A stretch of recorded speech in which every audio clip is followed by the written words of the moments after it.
ಅಖಿಲ ಭಾರತ 88ನೇ ಕನ್ನಡ ಸಾಹಿತ್ಯ ಸಮ್ಮೇಳನವನ್ನು ಡಿಸೆಂಬರ್ 26, 27, 28, 2025ರಲ್ಲಿ ನಡೆಸಬೇಕಾಗಿತ್ತು.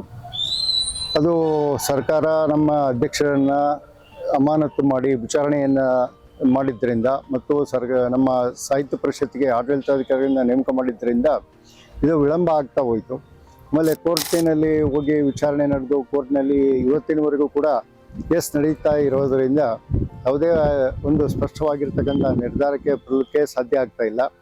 ಈಗಾಗಲೇ ನಾವು ಆಡಳಿತಾಧಿಕಾರಿಗಳನ್ನ 2 ಬಾರಿ ಕಂಡು ನಮ್ಮ ಎಲ್ಲ ಜಿಲ್ಲಾಧ್ಯಕ್ಷಗಳನ್ನು 3-4 ಬಾರಿ ಹೋಗಿ ಮನವಿಯನ್ನು ಕೊಟ್ಟು ಬಂದಿದ್ದೀವಿ.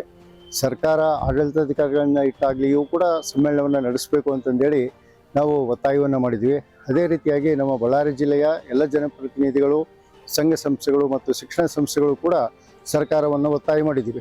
ಅದರ ಮಧ್ಯದಲ್ಲಿನೇ ಮುಖ್ಯಮಂತ್ರಿಗಳ ಬದಲಾವಣೆ ಆಗಿರೋದರಿಂದ ಸದ್ಯದಲ್ಲಿಗೆ ಸಂಪುಟ ಪೂರ್ಣ ಪ್ರಮಾಣದಲ್ಲಿ ರಚನೆಯಾಗುತ್ತಿರುವುದರಿಂದ ಅದರ ಸಾಧಕ ಬಾಧಕಗಳನ್ನು ನೋಡಿಬಿಟ್ಟು ನಾವು ಕನ್ನಡ ಸಾಹಿತ್ಯ ಸಮ್ಮೇಳನಕ್ಕೆ ಒಂದು ಬಲವಾಗಿರ್ತಕ್ಕಂಥ ಒತ್ತಡವನ್ನು ಹೇರಿ ನಮ್ಮ ಈ ಒಂದು ವರ್ಷದ ಈ ಅವಧಿಯಲ್ಲಿನೇ 2026ರಲ್ಲಿನೇ ನಾವು ಅಖಿಲ ಭಾರತ ಕನ್ನಡ ಸಾಹಿತ್ಯ ಸಮ್ಮೇಳನವನ್ನು ಬಳ್ಳಾರಿಯಲ್ಲಿ ನಡೆಸಬೇಕು ಅಂತಂದೇಳಿ ಒತ್ತಾಯ ಮಾಡ್ತೇವೆ. ಕನ್ನಡ ಸಾಹಿತ್ಯ ಪರಿಷತ್ತು ಒಂದು ಸರ್ಕಾರದ ಅಂಗಸಂಸ್ಥೆ ಅಥವಾ ಒಂದು ಇಲಾಖೆ ಅಂತೇಳಿ ಸಾಕಷ್ಟು ಜನರಿಗೆ ತಪ್ಪು ಕಲ್ಪನೆ ಇದೆ. ಆದರೆ ಇದು 1915ರಲ್ಲಿ ಸಂಘ ಸಂಸ್ಥೆಯ ನೋಂದಣಿಯಡಿ ಆಗಿರ್ತಕ್ಕಂಥ ಇದೊಂದು ಕನ್ನಡದ ಸಂಘ. ಹಾಗಾಗಿ ಈ ಒಂದು ಸಂಸ್ಥೆಗೆ ಮೈಸೂರು ಮಹಾರಾಜರ ಕಾಲದಿಂದ ಇವತ್ತಿನವರೆಗೂ ಕೂಡ ಉದಾರವಾಗಿ ದೇಣಿಗೆಯನ್ನು ನೀಡ್ತಾ ಮತ್ತು ಪರಿಷತ್ತಿಗೆ ಆರ್ಥಿಕ ಬೆನ್ನೆಲುಬಾಗಿ ಕರ್ನಾಟಕ ಸರ್ಕಾರ ನಿಲ್ತಾ ಬಂದಿದೆ. ಆ ನಿಟ್ಟಿನಲ್ಲಿ ಇವತ್ತು ಕೂಡ ಬಳ್ಳಾರಿ ಜಿಲ್ಲೆಯಲ್ಲಿ ಅಖಿಲ ಭಾರತ ಕನ್ನಡ ಸಾಹಿತ್ಯ ಸಮ್ಮೇಳನ ನಡೆದರೆ ಸರ್ಕಾರ ಪೂರಕವಾಗಿ ಸ್ಪಂದಿಸಿ ಯಶಸ್ವಿಯಾಗಿ ಗಡಿನಾಡಿನಲ್ಲಿ ಸಮ್ಮೇಳನವನ್ನು ನಡೆಸುತ್ತೆ ಅಂತಕ್ಕಂಥ ಒಂದು ನಂಬಿಕೆ ನಮಗೆ ಇದೆ.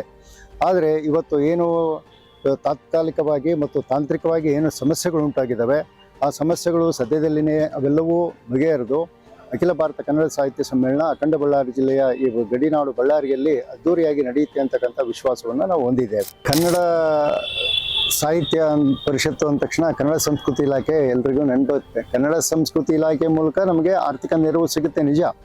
ಆದರೆ ನಮ್ಮ ಇವತ್ತಿನ ಕೋರ್ಟ್ ವ್ಯಾಪ್ತಿಯಲ್ಲಿ ಇರ್ತಕ್ಕಂಥ ವಿಷಯ ಆಗಲಿ, ಸಹಕಾರ ನಿಬಂಧಕರ ಹತ್ರ ಇರ್ತಕ್ಕಂಥ ವಿಷಯ ಆಗಲಿ, ಇದಕ್ಕೆ ಸಹಕಾರ ಸಚಿವರು ಬಂದ ಮೇಲೆ ನಮಗೆ ಒಂದು ಮಾರ್ಗದರ್ಶನ ದೊರೆತು ಇಷ್ಟೆಲ್ಲ ವಿಚಾರಣೆಗಳಾಗಿದ್ದಾವೆ, ಈ ಹಂತಕ್ಕೆ ಬಂದಿದೆ ವಿಚಾರಣೆ, ಕೋರ್ಟ್ನಲ್ಲಿ ಈ ಹಂತದಲ್ಲಿದೆ ಅಂತಕ್ಕಂಥದ್ದನ್ನು ಸಹಕಾರ ಸಚಿವರಿಗೆ ಮನದಟ್ಟು ಮಾಡಿಕೊಂಡು ಅವರ ಮಾರ್ಗದರ್ಶನದಡಿಯಲ್ಲಿ, ಮುಖ್ಯಮಂತ್ರಿಗಳ ಮಾರ್ಗದರ್ಶನದಡಿಯಲ್ಲಿ ಅಖಿಲ ಭಾರತ ಕನ್ನಡ ಸಾಹಿತ್ಯ ಸಮ್ಮೇಳನವನ್ನು ಬಳ್ಳಾರಿಯಲ್ಲಿ ನಡೆಸಬಹುದಾಗಿದೆ. ಅದಕ್ಕಾಗಿ ನಾವು ಆದಷ್ಟು ಬೇಗ ಸಂಪುಟ ರಚನೆ ಆದರೆ ಮತ್ತೊಮ್ಮೆ ಈಗಾಗಲೇ ನಾವು ಆಡಳಿತಾಧಿಕಾರಿಗಳನ್ನ 2-3 ಬಾರಿ ಭೇಟಿಯಾಗಿದ್ದೀವಿ. ಆಮೇಲೆ ಜಮೀರ್ ಅಹಮದ್ ಅವ್ರನ್ನ ಭೇಟಿಯಾಗಿದ್ದೀವಿ. ಮತ್ತು ಹಿಂದೆ ಶಿವರಾಜ್ ತಂಗಡಿಗೆ ಅವರು ಮಿನಿಸ್ಟರ್ ಇದ್ದರು, ಅವರಿಗೂ ಭೇಟಿಯಾಗಿ ಬಂದಿದ್ದೀವಿ ನಮ್ಮೆಲ್ಲ 30 ಜನ ಜಿಲ್ಲಾಧ್ಯಕ್ಷರು. ಅದೇ ರೀತಿಯಾಗಿ ಸದ್ಯದಲ್ಲೇ ನಾವು ಸಂಪುಟ ರಚನೆಯನ್ನು ಕಾಯ್ತಾ ಇದ್ದೀವಿ. ಎಲ್ಲ ಜಿಲ್ಲಾಧ್ಯಕ್ಷರು ಪರಸ್ಪರ ಒಗ್ಗಟ್ಟಿದ್ದೀವಿ.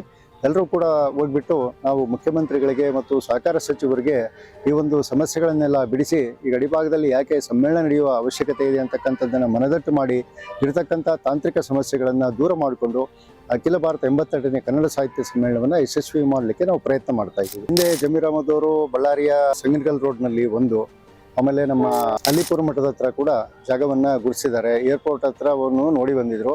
ಆದರೆ ಅಲ್ಲಿಪುರ ಮಠದ ಪಕ್ಕದಲ್ಲಿ ಇರತಕ್ಕಂಥ ಜಾಗ ಅಖಿಲ ಭಾರತ ಸಾಹಿತ್ಯ ಸಮ್ಮೇಳನ ನಡೆಸಲಿಕ್ಕೆ ಬಹಳ ಸೂಕ್ತವಾಗಿರ್ತಕ್ಕಂಥ ಸ್ಥಳ ಅಂತೇಳಿ ಅವರು ಅದನ್ನು ಸೂಚನೆ ಮಾಡಿದ್ರು. ಈಗ ನಮ್ಮ ನಿಬಂಧನೆಗಳ ಪ್ರಕಾರ 6 ತಿಂಗಳ ಮುಂಚೆನೇ ಸರ್ಕಾರಕ್ಕೆ ಈ ರೀತಿ ನಮ್ಮ ಅವಧಿ ಮುಗಿಯುತ್ತೆ ಅಂತೇಳಿ ಪತ್ರವನ್ನು ಬರೆಯಲಾಗಿದೆ. ಆದರೆ ನಮ್ಮ ಅವಧಿ ನವೆಂಬರ್ 26ರವರೆಗೆ ಇದೆ.